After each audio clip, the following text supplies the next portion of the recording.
I want you to hit me as hard as you can.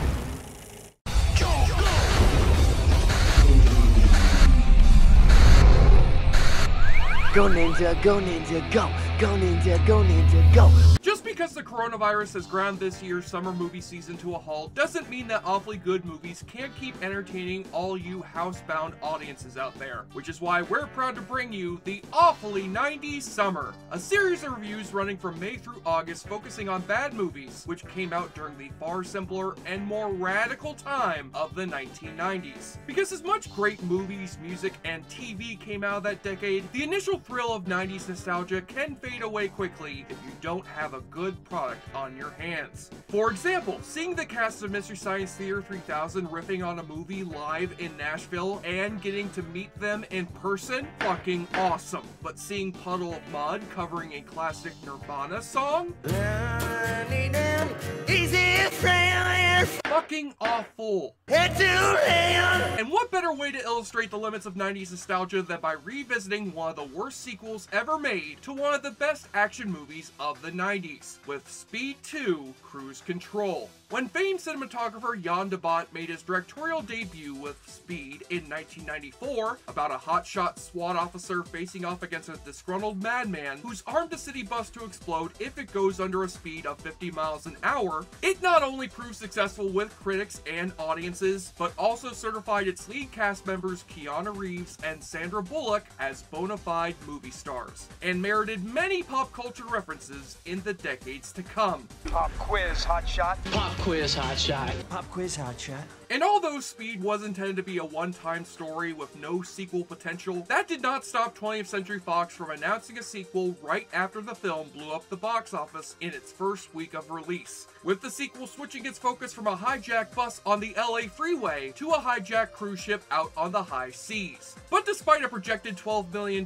payday, Keanu Reeves decided to turn down Speed 2 upon his dissatisfaction with the script, and his exhaustion with action movies after finishing filming on Chain Reaction, while Sandra Bullock only agreed to do the sequel after Fox promised to fund her romantic drama, Hope Floats, with her character Annie now dating a new LAPD officer as played by Jason Patric. Jason Patric, damn it! And while Speed 2 also opened at #1 on its first week at the box office, the reviews were fairly damn far from enthusiastic, and the movie's box office quickly dropped down over the next few weeks to end up as one of the biggest box office bombs of all time, as well as being ranked by many critics as one of the worst sequels ever made. But as someone who loved the hell out of the first Speed as a kid and still loves it as an adult, I'll see for myself if Cruise Control deserves its unsavory reputation. After all, the poster shows us that it got at least one positive reception from none other than Siskel and Ebert. In fact, Roger Ebert gave Speed 2 the same rating that he gave to The Godfather Part 2. Hell, Roger should have put that shit on his tombstone. That would have been baller as fuck. Yes, I'm aware that Roger Ebert later gave The Godfather Part 2 a new rating of 4 stars, so please don't yell at me in the comments. Pop quiz, hotshots. There's a bomb on a 12-pack of beer. If you drink under 2 beers an hour, it'll explode. What do you do? What do you do? Well, then you get ready for the ultimate rush hour known as the Awfully Good Drinking Game. Take a double shot as we open with Sandra Bullock reprising the role of Annie Porter, who we see taking a driving test with a befuddled driving instructor played by the late great Tim Conway, and explaining what happened with her now absent cop boyfriend Jack Traven since the end of the first Speed. My last boyfriend, Jack, wasn't exactly the romantic type. 2 years ago, for my birthday, he gives me pepper spray. I think it's perfume. I end up in the emergency room. But what she didn't mention was that Keanu is now out on a killing rampage at the pepper spray manufacturing plant to get revenge on them for making John Wick lose yet another love of his life. Oh wait, sorry. I'm thinking about far better sequels to Keanu movies. Let's get back to Speed 2 to find out about Annie's new boyfriend for this sequel named Alex Shaw, played by Jason Patric, whom Annie met on the beach while Alex was working as a bicycle cop. Your boyfriend drive like this? Oh, Alex? No. He works at, beach patrol. He spends all day on a bicycle in Venice. I'm sure he's on the beach right now. But it appears that Alex didn't tell her that he, much like Annie's last boyfriend, is actually a member of the Los Angeles SWAT team, who even works under Keanu's boss from the last movie, Mac, played here again in a brief cameo by Joe Morton. And as Alex chases down a laundry truck filled with stolen computers, which are clearly just empty boxes with broken glass sound effects played over them, Annie is about to cross paths with him as some cops tail her in the midst of her disastrous driving test. And when Annie crashes her car in the midst of Alex's crime scene, "Oh, SpongeBob, why?" she happens to find out her boyfriend's big secret. Why weren't you at the beach? You know, it's funny, there's this perfectly reasonable explanation. You're a madman, sure? How'd the driving test go? Oh, Well, thanks for bringing some much-needed wackiness to our movie, Tim Conway. Can't wait to see you next teaming up with John McClane in A Good Day to Dorf Hard. But as Annie is pissed to find that she's dating yet another hotshot cop from the SWAT team, Alex smooths things over with her by revealing that he's bought the two of them some tickets for a romantic getaway aboard a Caribbean-bound cruise line. you can't just pull out tickets to some exotic island and think that's gonna make everything okay. Do you have a concussion? We work 6 days a week, Alex. Never even been away for a weekend. That's okay, honey. All you have to do is ask your boss for some 2 weeks notice. And as Alex and Annie head out the next day to board the Seabourn Legend cruise liner, we find out that Alex is stashing a ring in his pocket so that he can eventually pop the big question to his girlfriend. I don't know why, but all of a sudden I have love boat fever. It feels really good. Unfortunately, Annie's case of love boat fever was later confirmed to be the coronavirus. And well, we all know how that story unfolded from there. Speed 3, quarantine control. But before Alex and Annie can get themselves into a romantic mood, they must first meet their fellow cruise passengers as made up of the finest disaster movie stereotypes that money can buy. There's the blonde woman who runs a diet program. So you see, we at Fat Busters, we say fat is your friend. Despite ironically being married to an obnoxious fat guy. Your body's just a giant computer. There's the two annoying redhead sisters, whom we're supposed to care about when they get separated from each other. I want to see my sister. There's the annoying comic relief bellboy, who shockingly isn't played by Reeves. There's the flighty cruise director who looks and sounds like Carol Kane. I'm Liza, your cruise director. There's the black guy. And the name's Dante. Who's always taking pictures on his camera like that Asian tourist from Gremlins 2. And who could forget the deaf teenage girl whose overprotective parents won't allow her to grow up. That dress is not appropriate. You look like a clown.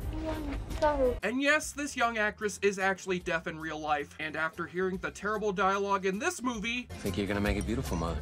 Just don't drive the carpool. I'm frankly starting to envy her. And let's not forget the wide array of musical entertainment on this cruise. We've got the Baja Men's less successful nephews, the Baja Boys to Men. We've got Toni Braxton's less successful cousin, Eunice Braxton. And we've even got UB40. And yes, that actually is UB40, but no, they do not play red wine. And for that alone, I hope that the movie's villain ends up killing them first. Speaking of our villain, since Dennis Hopper's headless corpse can't come back to hijack this ship, our sequel now has a new bad guy, as played here by another actor also known for playing a creepy psycho in a David Lynch movie. The one and only Willem Dafoe, in the role of John Geiger, a former cyber employee of the cruise company who plots to get back at the bastards who fired him by pretending to drunkenly stagger into the captain's quarters and placing a receiver underneath the control panel so that he can now control the ship from behind his computer display. And it's here we get to meet our ship's crew, as made up of First Officer Django Fett, the ship's navigator, Scottish guy whom Simon Pegg probably beat for the role of Scotty. We're losing power all over the ship. I don't care. I'm giving her all she's got, Captain. And Captain Pollard, played here by future Tarantino favorite Beau Svensson, who is sadly the first victim of Geiger's vengeful wrath. I spent a great many years developing computer systems for these cruise lines, including this baby. And then I got tossed away. What are you talking about? That's what really infuriates me. You don't even know what I'm talking about. How dare you! And the worst part of all is that you weren't fond of me lobster! Off the plank with ye, you scurvy dog! So while Geiger prepares to hijack the ship, Alex ends up chickening out right before he asks for Annie's hand in marriage, and the two lovebirds are forced to reconsider their relationship. If you look at it, I mean, we basically don't even know each other to make that kind of commitment. I mean, it's probably the last thing that we both need right now, right? Oh, come now, Annie. How can you doubt your love when you two have such explosive on-screen chemistry with each other? Attention, if you would like to reserve water skis, paddle boats, jet skis. Move over, Keanu. Now that is what I call breathtaking. But right as Alex tries proposing to Annie once again out on the ship's dance floor, their romantic rendezvous is interrupted by a sudden jolt in the ship when Geiger hacks into the boat's engine room and brings the propeller to a halt, and then informs First Officer Giuliano over the phone that he's now in control of the Seaborn Legend, which he demonstrates by blowing up the ship's power stations with the power of his explosive lighthouse farts. I'd like you to look at the emergency fire display. What the hell do you think you're doing?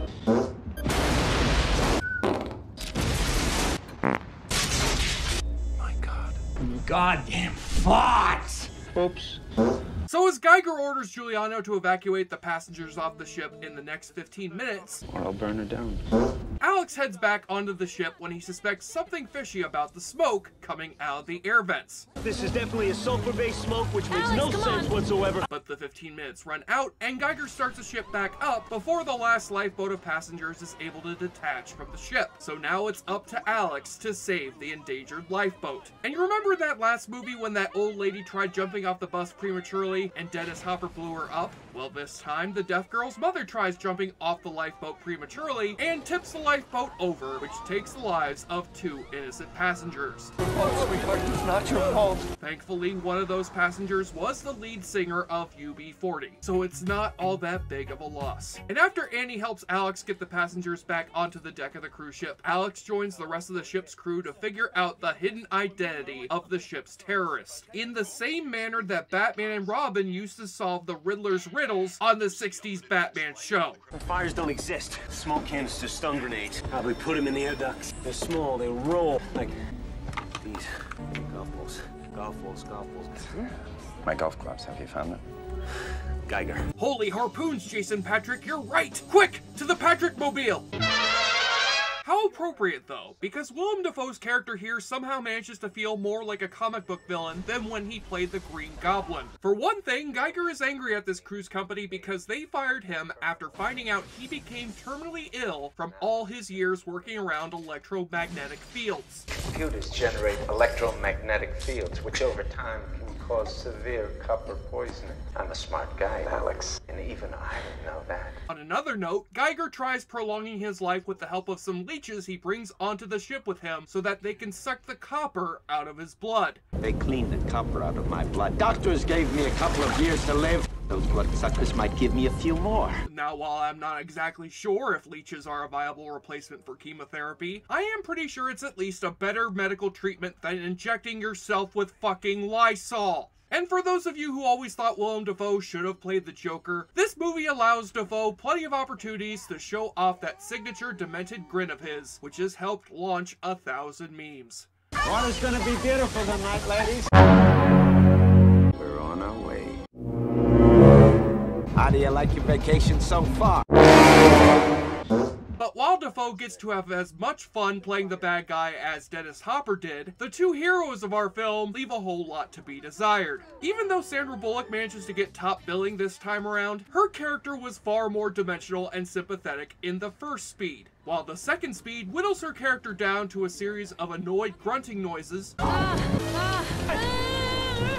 and dead on arrival wisecracks. I swear I am never leaving the house again. Oh God, I've been in worse situations than this and panicking does not help, trust me. We can jump off the ship, right? You get sucked into the propellers, I wouldn't recommend it. Yeah, that would suck. It certainly does suck. But where the most heroic thing that Annie gets to do here is wield a chainsaw, the rest of our action hero duties are handled here by Jason Patric, who may be a technically better actor than Keanu Reeves was. But love him or hate him, Keanu has his own unique brand of charisma which has helped maintain his movie stardom over the past 30 plus years. As for Jason Patric, you can tell that this poor guy was miserable and depressed during the movie's production. I'd like to boogie with you. namely because he only agreed to do this movie after they promised to make major changes to the script, only to arrive on set to find that the script hadn't changed at all. Hell, I wouldn't be surprised if all the screenwriters did after Keanu said no was to take the name Jack Traven and replace it with Alex Shaw, because this character has next to no unique characteristics of his own, aside from the fact that this LAPD officer somehow knows more about the inner workings of a cruise ship than the actual crew of the actual ship, and that Willem Dafoe is able to lock him inside of the ship thanks to his handy-dandy power glove. Oh my god, now Geiger is able to control this cruise ship while also being barely able to play Super Mario Brothers at the same time. You know how much I sacrifice? And after Annie and Giuliano break Alex out of the burning cruise ship, they discover that Geiger is steering the Seaborn Legend into a nearby oil tanker off the coast of St. Martin. And since Annie can't use her wheel-turning skills again to turn this boat around, it's now up to Alex to swim underneath the ship and slow down the boat's propeller by throwing a metal cable into it, only for Geiger to discover someone is overriding his program and stop our heroes from slowing down the boat. Let her go. Then you spend the rest of your days in some nice mental hospital, sticking leeches to your ass.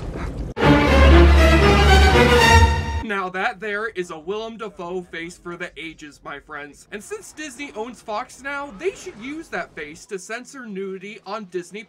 Your children will never have sexual urges ever again. But as Geiger makes his getaway with Annie as his hostage, Giuliano and Alex instead try to turn the ship out of harm's way by turning the ship's bow thrusters while the passengers scream in panic. Oh my god, why don't we stop? Why don't we stop? We're not gonna stop! We're not gonna stop!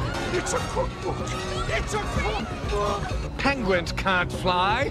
Penguins can't fly! And just in time, the boat avoids collision with the oil tanker, with just a mere scratch on both sides of their ships. I do believe we have a miss! Impossible! No!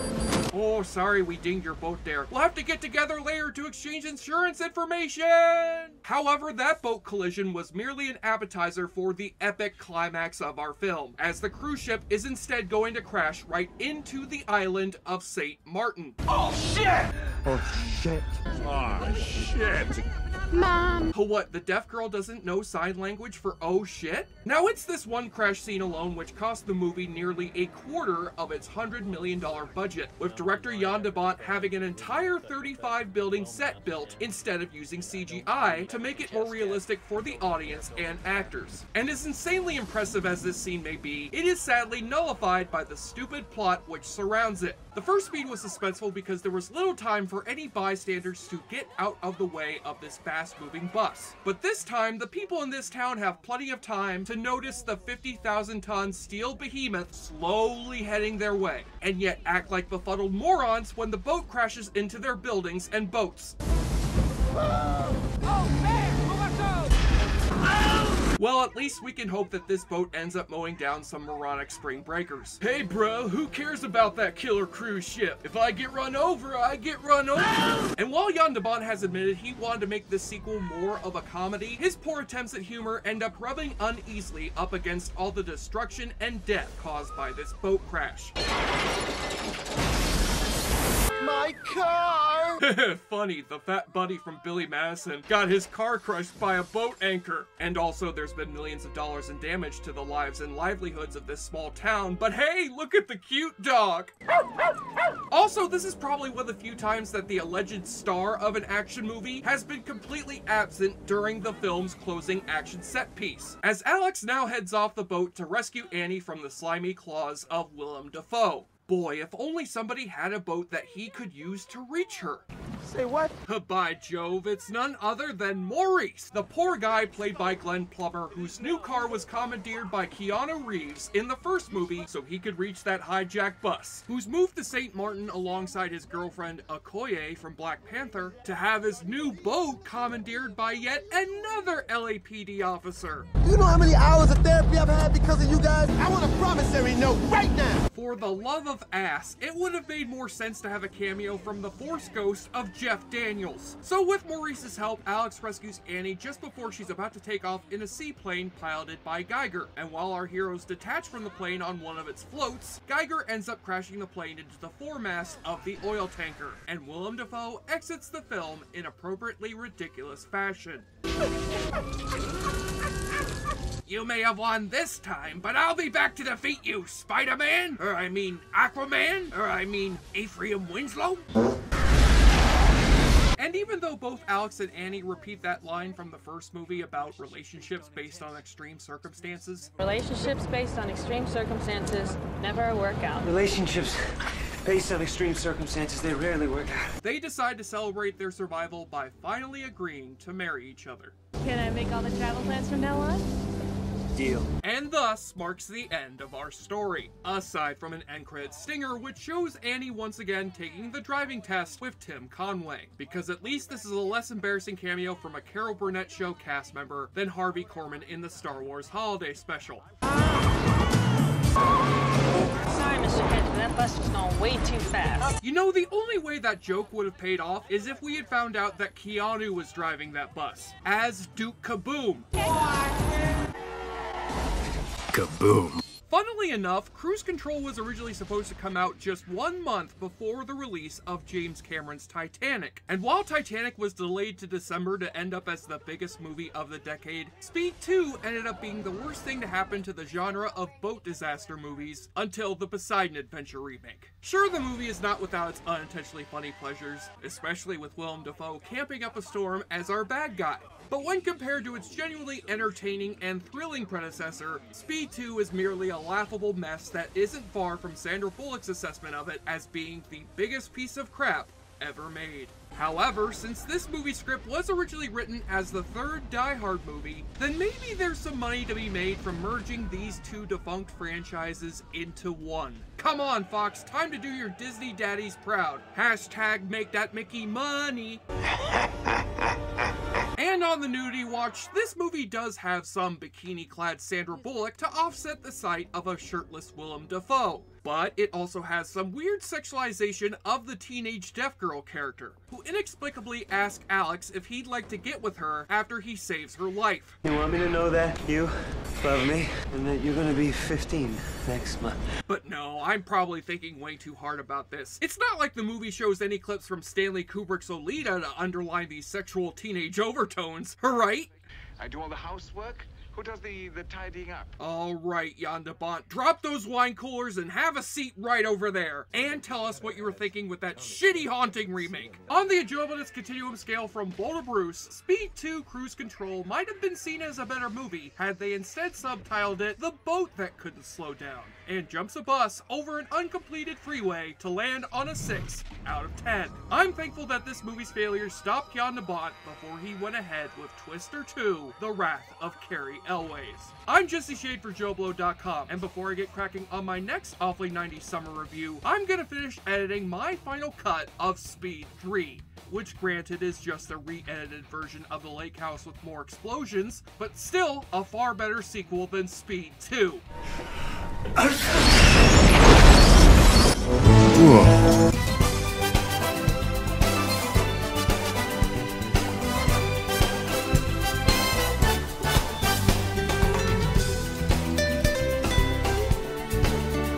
How could this happen on our honeymoon?